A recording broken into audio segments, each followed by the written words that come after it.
The saying goes, better late than never, but when it comes to La Niña emerging recently, what are we getting late?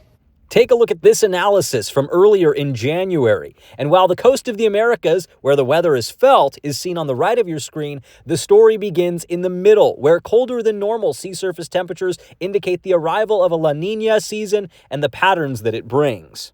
As NOAA highlights in their explainer, the high pressure out over the Pacific can send the jet stream wobbling, but generally favoring a wetter Pacific Northwest and a drier Southern California. So what does that mean for us right in the middle?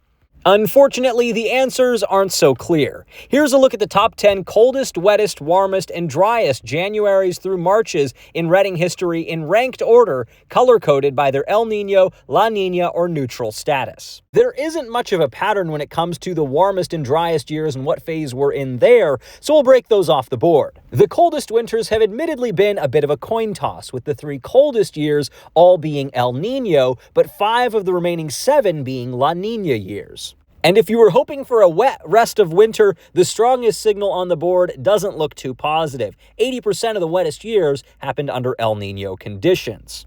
That being said, weak La Niña conditions, the forecast for 2025, have placed in the top 10 coldest, wettest, warmest, and driest winters. So while the signal is pretty clear in some places, it's not so obvious locally.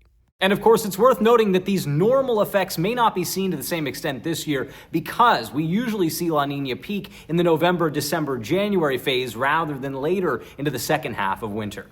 With that in mind, what's the verdict for the Northstate? Well, the Climate Prediction Center's latest outlook for January, February, and March favors above normal precipitation but near normal temperature conditions through the end of winter. Reporting in the Northstate Weather Center, Preston, Donion, the Northstate's News.